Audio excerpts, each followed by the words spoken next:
Rime has been so fun in Fellowship. I'm going to show you how to straight up delete mobs off of your screen with this setup. We're going to talk about talents, weapons, and some of the ideas that you can use while leveling this gear, plus how to actually get your hands on it, and then how to make these absolutely massive crits possible.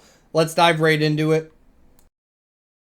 So let's first talk about the weapon. You're going to want the Void Touch Conduit. This is basically like Touch of the Magi from World of Warcraft. You're going to essentially store the damage that you do over time and do it to that one prio target. So what we want to do at the beginning is we want to pair our weapon up with our Bursting Ice. Our Bursting Ice at the beginning will then put it on a 10-second cooldown. So that is very important. At the end of your weapon, for some reason, it just goes away on the target dummies, which is very annoying. But at the very end of your weapon, you want to cast Bursting Ice. That Bursting Ice, when you have the talent for Winter's Embrace, will end up giving you 20% more damage. So that actually ends up scaling with your weapon. That is also to be said about your Ice Split. So when your actual Touch of the Magi hits, or your Void Touch Conduit in this case, you want to make sure that you have at minimum your Bursting Ice CD up on your character. That is going to give 20% flat damage. Then your Ice Splits is going to give you another 20% flat damage. We're also going to be talenting into our, if we click on our Void Touch Conduit, you can check you actually get a talent tree for your weapon. And we're going to now be increasing our weapon damage by 80%. Also, getting Inspired Allegiance, that is every time I use a spell, it can proc 1.2 times per minute. Up here, our Heroic Brand is procced when we use our weapon. It just essentially makes it do more damage. So all of these scaling modifiers plus crit, and then we also get Expertise, which just does increases all damage, flat damage that you do. So adding all of these modifiers onto the end of the crit, you're able to do those absolutely massive numbers. And right now, with only 280, I think it was 280 item level, I was able to hit for 1.9 million on a pack. And I think I showed it in one of the earlier clips. So like once this gets going, you're going to be critting for 2 mil plus, as long as you fill up the entire Void Bringers, and then you stack it with all of your buffs at the end. So it scales very well off of your intellect, and then you're basically all of the damage that you're going to do, you need to make sure that you at minimum proc it, and when you do proc it, it has a Bursting Ice. So some of the things that could happen with it is you could overcap, and you could kind of break it before your Bursting Ice is actually back up. So there's sometimes where you might actually want to hold, because your Void Touch Conduit will do infinitely more damage when it's scaled 20%. So you always want to have a Bursting Ice when the Void Bringer's touch actually pops on the target. And I really wish that I could use it on a target dummy, but it just immediately goes away, which is quite frustrating. So you were able to see some of the clips at the beginning, and I'll try to throw some in here as well, because this target dummy does not want to cooperate. Your basic rotation when you open, when you have your Voidbringer's touch, we're going to want to pool all of our actual ice orbs up. We have our Wrath of Winter, and that's where our Spirit ability is essentially what's going to make us do the absolute peak damage with our Voidbringer's touch. All of it combined, the Spirit ability, Ice Splits, and your Bursting Ice buff, you are going to be doing upwards of 6 times its normal damage, because the Spirit ability is going to increase the damage that you do, and the Spirit ability, you have different talents where in your weapon, and we have Biting Cold, which is going to increase all critical strike damage. So then this is going to scale even further into it. So there's so many different modifiers that we're using to actually scale this kind of crit. And as long as you're hitting each one of those windows, the main concept is at the end of every single weapon proc, at minimum, it must be a Bursting Ice. Obviously, you cannot always have Ice Splits up for every one of them, but when you're able to then do Bursting Ice plus Ice Splits, you're doing a massive end burst on it.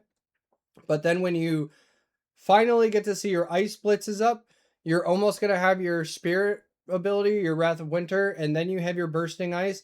That is when you're going to do your maximum damage with your ability, and it's just not going to work for me. It just automatically procs. So unfortunate for the video, but I'll be able to throw in some clips as well while I'm talking about this in the keys. So I'll try to show on the side and try to mimic what we're explaining at the same time so you can actually see it going off when I'm casting it. And I'll even save Freezing Ice sometimes to make sure it procs on that hit.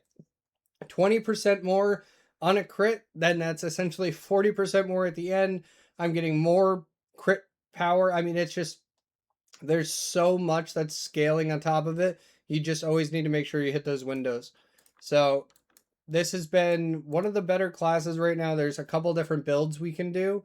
First, we could take out Biting Cold, our Greater Glacial Blast, and this will take Cascading Blitz, but this is for some of the really, really high keys because it's kind of difficult to keep this up, especially if you're starting to run to a pack. This starts to lose a lot of value when you compare it to getting 40% more on your Glacial Blast, which becomes free with your actual ult ability.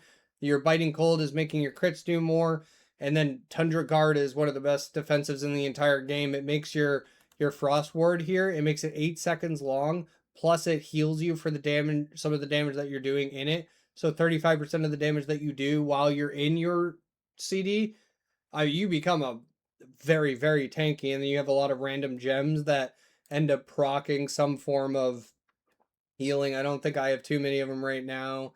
So I have Sentinel's Bastion, and then I'm pretty close to getting some of these. So your gems, you're at the beginning, you're not going to get too many of them, so don't be picky. But you're going to want some expertise because that's how you're going to be scaling these weapons up. But I wouldn't be too worried about it. I would need to, at the beginning, try to focus on getting sockets, and you want to focus on getting the essence bonus in the sockets. These are how we're going to get all of these like filled up. You're going to get the juiced gems, and then you're going to put them in the essence bonus sockets. The legendaries have a 100% bonus, so whatever your best stat is at the time. Right now, I just happen to be able to. I've gotten so many greens, so I'm just going down this pathway, and it feels pretty good for right now.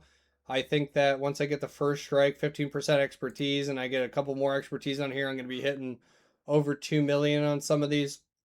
I'll be farming a lot more item level, but our tier sets that we're kind of looking for, Dark Prophecy, yeah, it's essentially a lust every single minute. You get 25% haste for 20 seconds every minute. It you can read it there. It's procs per minute 0.8, so basically 1 per minute.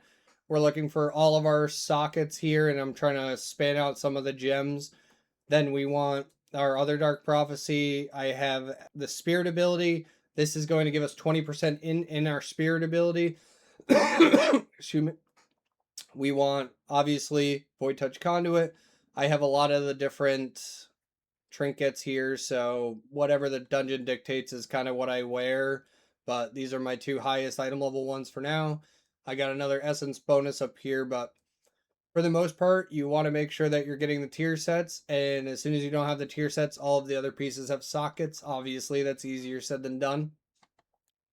This is going to be one of the very first guides. This is pretty much just going over the weapon. I'll be making a full guide for RIME and its rotation and all of that, but this is going to be talents, gems, and how we're actually just leveling up our rhymes. But right now, I've been running this one. This is so good for just farming.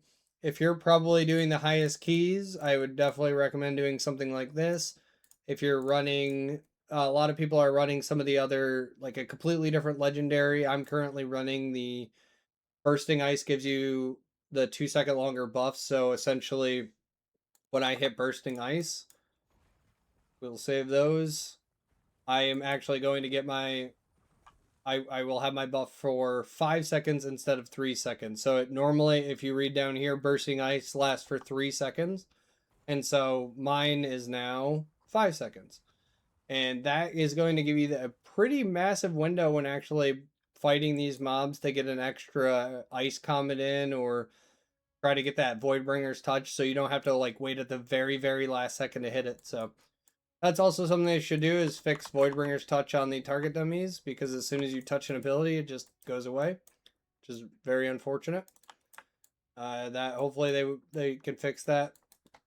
Overall, you could ask some questions down below. You want to be keeping everything on CD. Walk into a pack as a generalization. You're going to hit your flight, get one of your cold snaps on CD, bursting ice, use your freezing torrent, and then you can kind of try to slam your last two into your bursting ice window.